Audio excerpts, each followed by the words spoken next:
Robert Van Winkle. Why did you cheat? Nothing rhymes with Winkle. Oh, yeah. Oh, yeah, cat. Words of wisdom. Drop that zero and get with the hero. But I really didn't know what to, what to expect. You lie about your background. I mean, that's all old news. I didn't lie about But nothing. I haven't. All I heard was like Ice Ice Baby. And I knew all these stones was being thrown at him. And I'm like, that song is whack. But why are all these stones really being thrown at him? I was young, manipulated, and I was a puppet. You may remember Vanilla Ice for his iconic hit Ice Ice Baby. But did you know that behind the scenes, he almost fell victim to the very darkness that's consumed countless other artists for years? People assumed his sudden disappearance from the music scene was because he was a one-hit wonder. But now, the truth is coming out, and it's far darker than anyone imagined. Vanilla Ice wasn't just a pop culture moment. He was targeted by the very forces that run the music industry. He was pulled into those secret, creepy rituals we've all heard about, but he refused to play along.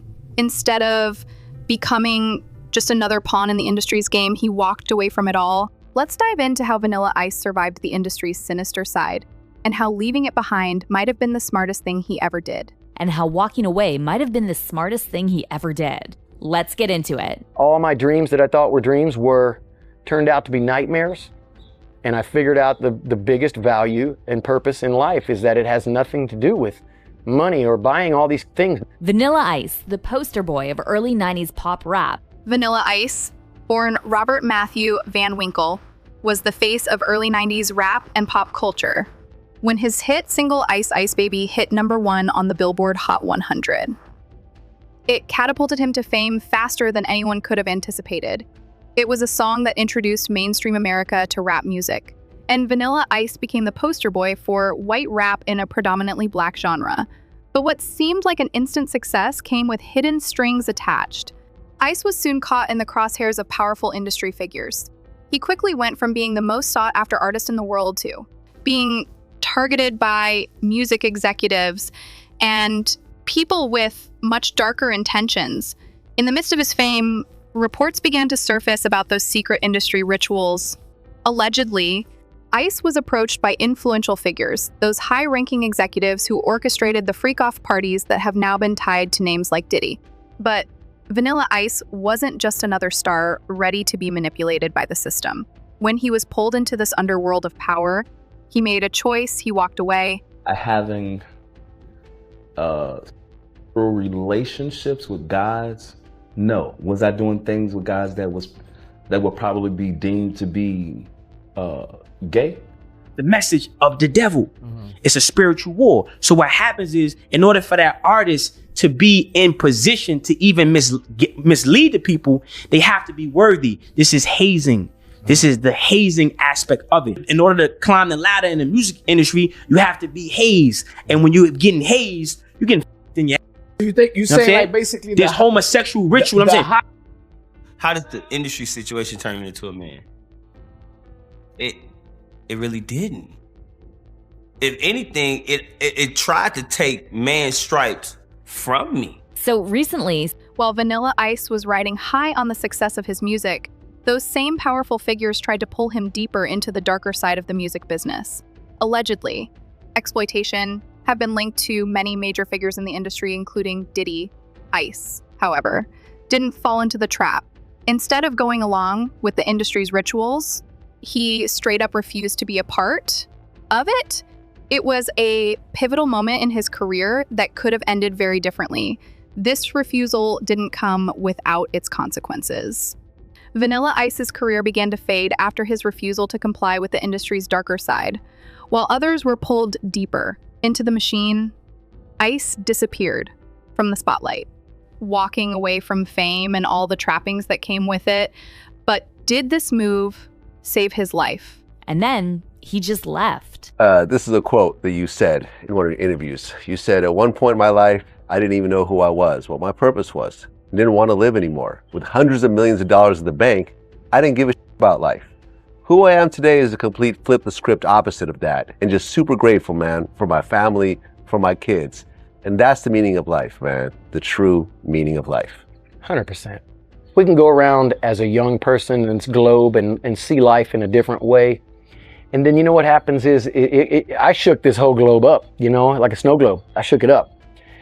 And you think reality is what you see in front of you, and then the snow globe kind of settles a little bit, and then you find out that none of it was real. It was all artificial. It's all just entertainment world. It's all on how people view you, even you. And you find your purpose, you find out who you are.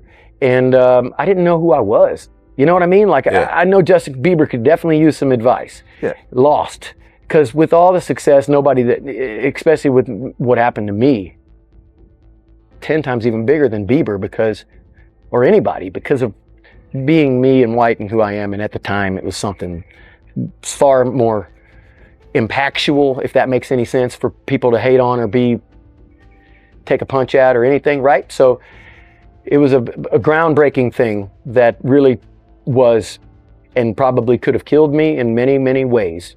Not just the Suge Knight way but suicidal way, to the point where all my dreams that I thought were dreams turned out to be nightmares. Now about those freak-off parties. When Vanilla Ice was peaking, Vanilla Ice's journey into the heart of the music industry wasn't just about fame, it was about survival.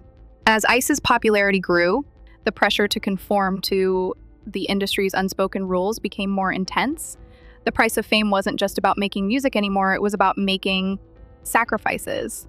Ice, like many before him, was thrust into the world of secret deals, hazing rituals, and the disturbing culture that exists within the industry. And yet, he didn't succumb to it. In one of his interviews, Ice revealed how he felt manipulated and controlled at the height of his fame, saying that he didn't even know who he was anymore, and that the very success he had worked for was leading him down a dark path. I didn't want to live anymore, even with all that money, I said, reflecting on his mental state at the time. But now I know what life is really about, and it's not about fame or fortune. It's about family and finding yourself. You know, the time that Whitney died, that night when we were at, you know, my Grammy party, and it was Puffy. It really was Puffy, Diddy, all Puffy, of the, back to Puffy. And for him to so articulately why we were there together, why the party had to go on, why the musical community had to be joined together. Very touching, very special. Now, Vanilla Ice had his battles with the industry. Many know that he faced backlash for his involvement in a genre that some felt he didn't belong to. Critics dubbed him a cultural appropriator, claiming he wasn't authentic enough to be a true rapper. But Ice was more than just a pop star, he was a man trying to figure out his identity in an environment that tried to mold him into something he wasn't. I had to prove myself over and over. Ice confessed I had sleepless nights mimicking moves, learning breakdancing and perfecting my craft, but all the while I was just trying to fit in. As he gained success, Ice quickly realized that the price of fame was much higher than just losing your personal privacy. It was about being asked to compromise your very identity, your authenticity, and even your dignity. It was about being pushed into situations that would have forever changed who he was. But he resisted. I've got my main artery right here in my leg. I almost died. You only have 8 pints of blood. I lost 4. Damn.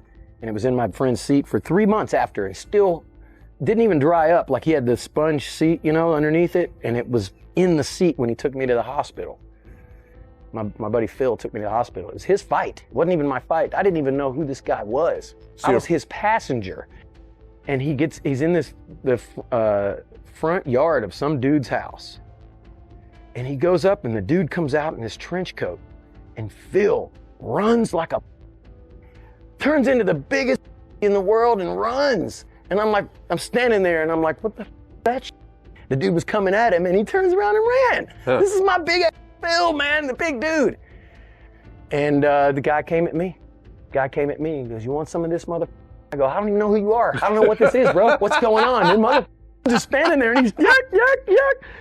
Next thing I know, I turn around, I choke the dude. He's just a skinny dude, a little guy. And that's why I couldn't understand why Phil ran. I didn't see the knife. He ran because he had a knife. And Phil comes back after the dude's laughing. I beat the dude's.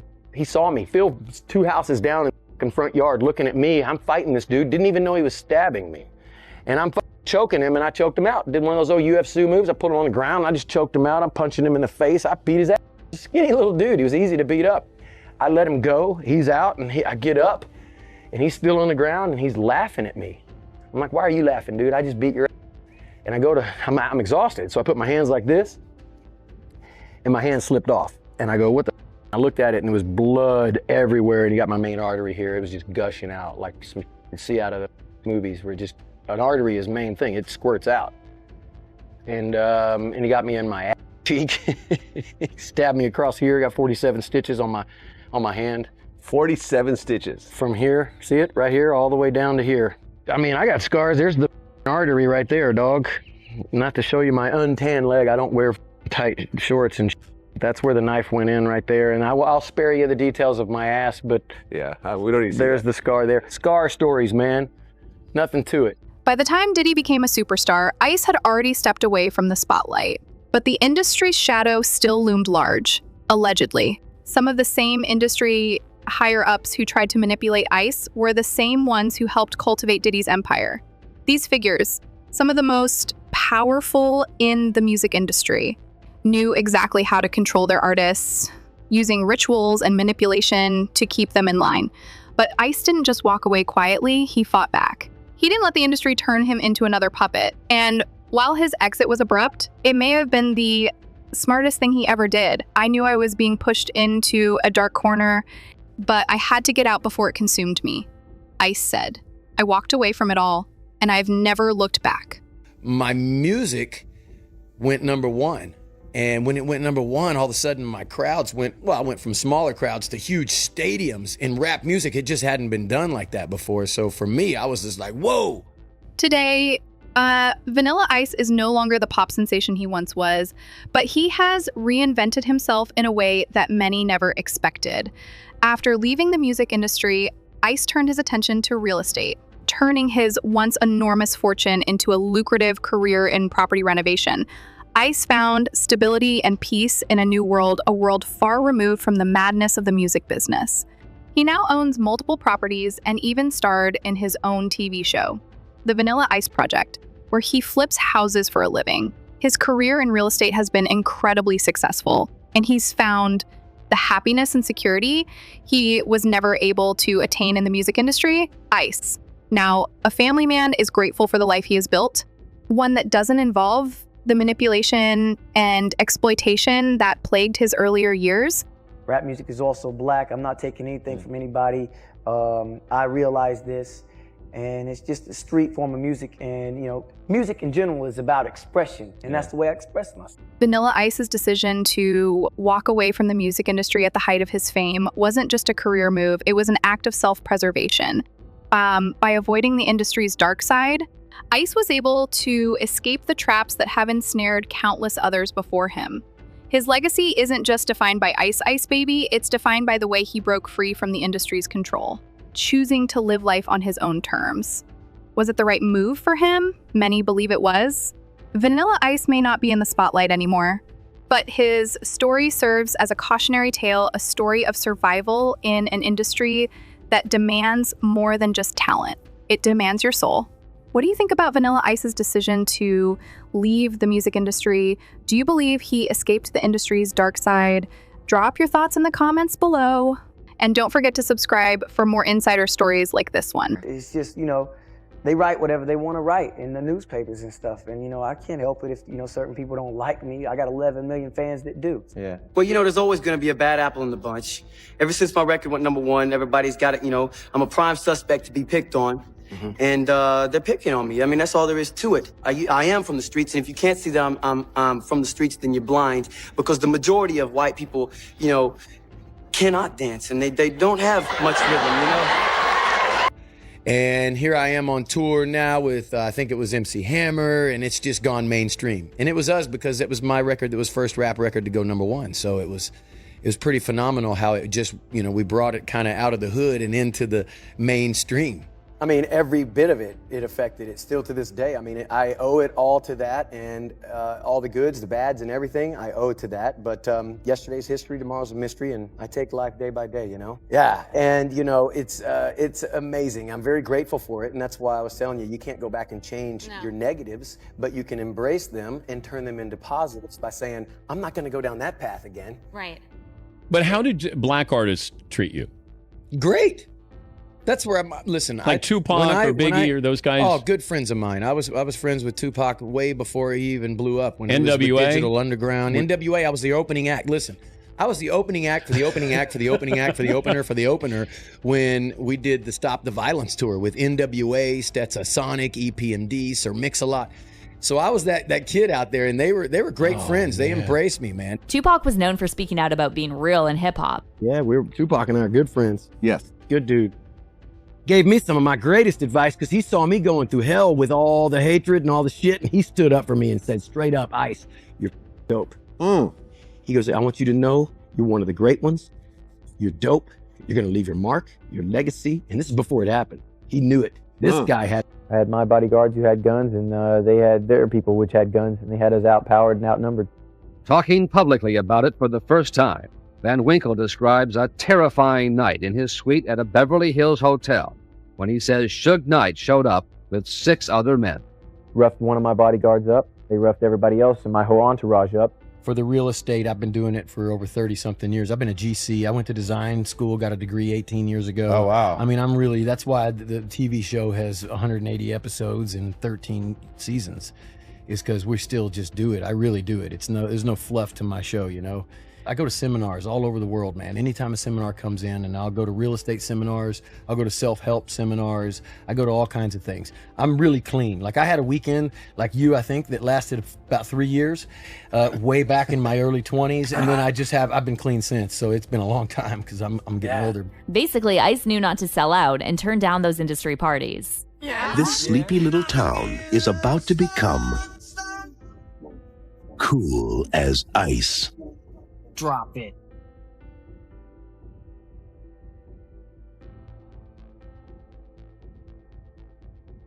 What the hell is that? Drop that 0 and get with the hero. I had an in-store, which is called an autograph signing party in Miami.